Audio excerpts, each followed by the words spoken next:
Bakunzi ba HOLYCANAANT TV n'umunezero kandi gusura guhura namwe ngo tuganire ijambo ry'Imana, ariko imbere ko dutangura kuganira reka tubanze dusenge.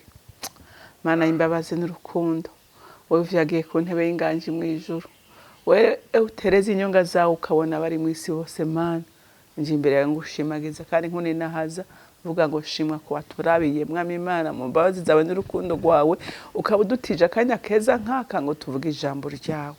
N'ivy'igiciro kinini sindabifata ibisanzwe gubakanwa k'Imana. Nico gituma nsaba mufasha mwiza twawe mwemu yera ngo uzubane natwe, turongore kandi utugirire neza, udukoreshe ibyo ushaka, tukubera akanwa nawe witiyo yaroze imitima y'abantu, uzobukoze nyaguhoraho. Ndagushimiye kandi ndakuninahaje, icubahiro cyose kibicawe ni mu izina ryawe ryera Yesu Kristo umwami wanje, senze nizeye ko byumvise. Amen, amen. Ijambo rero Imana impaye kubaganiriza uyu munsi ni ijambo rivuga ngo titiriza, komeza usenge gushika ubonye inyishu. Haleluya. Titiriza, nturambigwe, gumusenga gushika Imana igize iki ikoze igitangazo ukakibonesha amaso yawe. Haleluya. Reka turabe umugabo w'Imana yakomeje, hama Imana igira iki imugirira neza.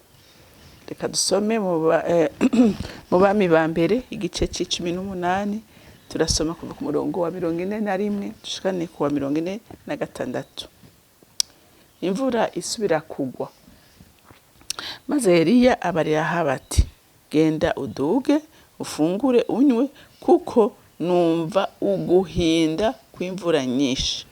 Nuko Ahabu araduga aja gufungura, Eliya nawe araduga aja ku mpinga y'uwo musozi Karumeli, arunama ashika hasi acurika umutwe mu maguru, abarira umuntu wiwe ati duga witegereze ku kiyaga. Araduga aritegereza, aragaruka aramubarira ati nta kintu ndahabonye. Aramubarira ati subira ugende ushitse incuro 7. Hanyuma kubugira 7 aravuga ati ehe ndabonye agacu gatoyi kangana n'ikiganza c'umuntu kaduga kava mu kiyaga. Eliya aramubarira ati genda ubarire Ahabu uti zirika imikogote yawe ku mafarasi umanuke, imvura ntikuzibiranye. Nuko haiza akanya gatoyi ijuru rirafukwa n'ibicu, umuyaga urahuhuta, hagwa imvura isegenya. Ariko Ahabu yurira mu mukogote wiwe aja Yezireli. Ukuboko kuhoraho kuja kuri Eliya, arakenyera yiruka imbere ya Ahabu, barinda bashika ku irembo Yezireli. Amen, amen. Iyi nkuru ngira ngo murayizi, ni inkuru ya Eliya ababazwa n'ivyaha umwami ariko arakora n'aba mu gihugu ciwe. Biramubabaza kubw'ishaka ry'umurimo w'Imana. Haleluya, haleluya. Kandi iryo shaka ryakoze ku mutima w'Imana. Eliya arabwira umwami atumva, kubw'ivyaha muri ko murakora, nanjye ndategetse ijuru nirihagarike kurekura imvura. Ati kandi ntegetse imyaka 3 n'amezi 6. Abantu b'Imana n'igitangaza, abantu buzuye mpwemu yera n'igitangaza.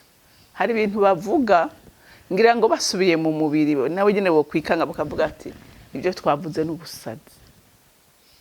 Urumva umuntu ahagarara ntiyanagiye no mu masengesho ngo Imana imubarira, turumva integura ibi, genda uvuga ibi, genda ugire gutya. Urumva ntacyo yavuganye n'Imana. Urumva yaragingira abona ibyo bariko barakora shangashigwa, aravuga ati no, ibi bintu ntibishoboka. Ubu hagira akora ibihano ati imyaka 3 n'amezi 6 nta nimarizo gwa ngaha muri iki gihugu. Abantu ngira baravuga ati aterega wa muntu yavangiwe. Ati wa muntu noneho twara tugira ngo n'umukozi w'Imana, insinga zakoranye ngo vuze ngo imvura ngo arayihagaritse. ngo arayihagaritse ngo imyaka 3 n'amezi 6 kandi ngira nawe nanje twumvise umuntu abivuga ngira twotwenga ariko ntibamenya ko ijambo rirekuwe n'umuntu w'Imana rigira imbaraga. Imana mwijuru yavuga ati mwana wanje ibyo nyene uvuze nanjye ngira ndabyubahisha ngira ndakubahisha. Haleluya. Ariko murumva abantu bakorana n'Imana nigitangaza. Rero ngo Eliya carigira babona ukwezi kwa mbere nta mvura mezi 2 3 mwaka batangura gukanguka batangura kuvuga aterega bya bindi Eliya yavuga bya bintu Eliya yavuga ati ntabwo ni murondezi yaroye kuko ntibisanzwe batangura kuvyemera. Eliya nawe Imana yari yamujanye mutwara ku kagezi ngo kikerete yagemurirwa n'ibikona. Haleluya. Akwa iryo siryo jambo ngomba kuvuga siye ngomba kwigishako ndagomba kuvuga kuri Eliya ingene ashobora kukubera akarorero wowe nande. Eliya urumva umuntu yavuganye n'Imana agategeka ati mvura mu myaka 3 n'amezi 6 ntizisubire gukorokera hasi kandi bikaca bibukonyene ata amafungo yagiyemwo ngo Imana baganirireyo akavuga ijambo kandi rikabuko. Ariko mwumve kugira ngo imvura isubire kugwa ko nawe yakobotse ntiyategetse nk'ubwa mbere ntiyategetse nk'ubwa mbere ngo aragenda ngo arafukama arasenga ngo umva ntiyasenze bisanzwe urumva ko yari imbere y'ikintu gikomeye ngo yacuritse umutwe mu maguru. Haleluya. Haleluya. Ngo yacuritse umutwe mu maguru bisigura ngo yari afise umutwaro yaravuga ati imvura ifoko ijambo narekuye ubuhonka rivuga ifoko rigira imbaraga n'Imana mwijuru ibyumve kandi bikore. Haleluya. Wacurika umutwe mu maguru bisigura ko arasenga atitirije ko arasenga n'umutima we n'ubwenge bwe n'inkomezi ziwe ariko arasenga asaba ngo Imana irekure imvura. Atuma umukozi wiwe tigeno ndabiri Eliya umukozi aragenda ngo asanga ikirere kirera umva nta nakayaga gakoma aramara ati nukuri nta kintu mbonye ati kirere cyakawutse nta n'ikintu gihari kirera derera. Eliya ngo arabanda yarasenga arasubira aramubwira ati genda usubire urabe inshuro ya kabiri. ahubwo umengo hariho wavuze ngo nibaje barakubura ikirere. Inshuro ya 3 Eliya arasubira ararambara arasenga araborogera Imana aratitiriza gushika ku nshuro ya kangahe ya 6. Eliya mwumva yararambiwe mwumva Eliya yaravuze ngo mbega y'Imana nabwirago navuga gusiga kora y'Imana yagiye ntabyo yavuze. Arazi ko Imana ikora ikushaka kandi ikakora ikigisha abantu kwigomba. Haleluya. Rero abantu benshi hari gihe tukarambirwa nibihe turiko turacamo tukarambirwa umuntu akavuga ngo hawo nasengeye nasenze mu myaka ingahe no umuntu w'Imana ntakwiye kurambirwa. Haleluya. Ntakwiye kurambirwa. Eliya arasubira amubwira ati ku inshuro y'indwi ati subira ubwenu urabe.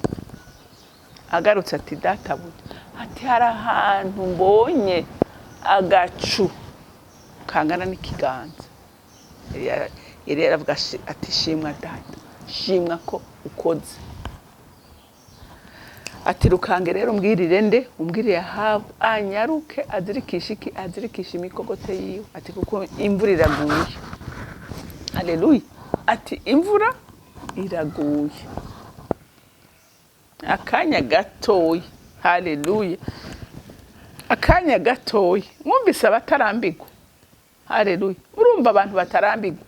Ndiko ndakubwira wewe wamaze guparika ibibazo byawe ukabishiraho kumva ngo nuko nyene nuko nta kundi no bigenza. Narasenze umwaka, narasenze 2, narasenze 3, none nabigize ibyanye nta kundi ndahebye.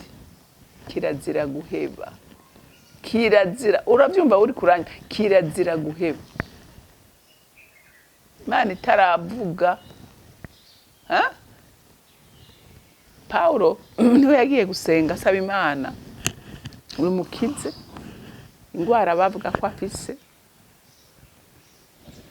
Warasenga hanyuma ngo Imana iramubwira ati umviriza Paulo, ntugende wibera amahoro, ubuntu bwanje buraguhagije. Uko nyene wigumira uko ni for good. Navyumvise. Imana itarakubarira kirazira. Imana itarashira ku kaburungu kirazira. Umuntu wese azi ko yahagaritse gusenga akavuga ngo ikintu ndagishitsaho ni icanje nta kundi nivyo Imana yangeneye, sivyo na gatoya. Sivyo. Imana itaravuga ngo wumve ijwi ry'Imana rikubwira ngo ico ni mwibanire kandi nzobigutungiramwo uko nyene, kirazira guheba. Eliya iyo yumva kakumva ati none incuro 7 umva incuro y'indwi niho habonetse agacukangana n'ikiganza. Ku ncuro ya 6 ariko arasenga. Urumva hari naho barara muri iyo ncuro y'indwi yamara yeshaka kumara n'iminsi ngo ariko arasenga. Ntiba perezida neza muri Bibiliya. Ashaka kuba yamaze imisasi ko asengera ico kibazo. Yari kucavuga ati nta kundi ndahebye, Imana izokora iki caka mu gihe cyayishaki. Ariko aravuga ngo sindakuba imbere gushikure kuyimvura. Nawe muntu w'Imana nagira ndakubwire ngo reka guheberana. Reka guheberana. Titiriza ushika ubonye iki wakiriye inyishu yawe. Yari n'akarorero keza katwigisha incuro 7.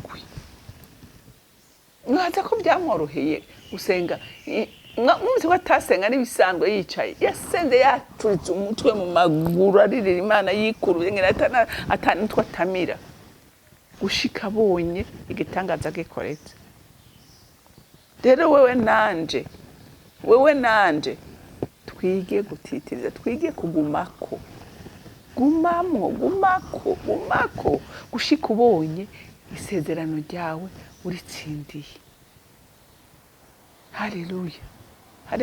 Burya igihe bantu b'Imana, burya n'umwasa adutega igihe. Satani aje kugerageza Yesu yamuhaye ibigeragezo 3. Murazi ko yamuzaniye umukate ngo uhindure ibuye ngo arihindure umukate, amubwira ngo yikorore, abamarayika baramusama. Yongera amubwira ngo niyo yafukama akamusenga aramuha ubwami. Aramuha ubwami bwose ngo yarabuhawe. Urazi ngene yabwiye Yesu abonye amunaniye, yamubwiye ngo yamuteze ikindi gihe. Avuga ati reka nzomutega ikindi gihe. Satani iminsi yose yamagerageza kudutega iminsi. Ariko nawe menya ngo nanje ndashindiriya gushika mbonye ivyane. Ntiyigeze anesha umwana. Yamutegeye igorigota azi ngo yamwishe yamushoboga. Ntiyamenya yuko ahubwo igorigota agira mutsindagire une fois pour toutes ku buryo atazosubira kuvyuka. Aramwaka urufunguruzo rwa rufuna kuzimu yari yitwaje. Haleluya. Rero natwe bantu b'Imana iriko biratugerageza, iriko biratugwanya, ticyo duheberana. Ticyo duheberana ngo twumve ngo nta kundi niko Imana yabishatse. Oya, siko Imana yabishatse.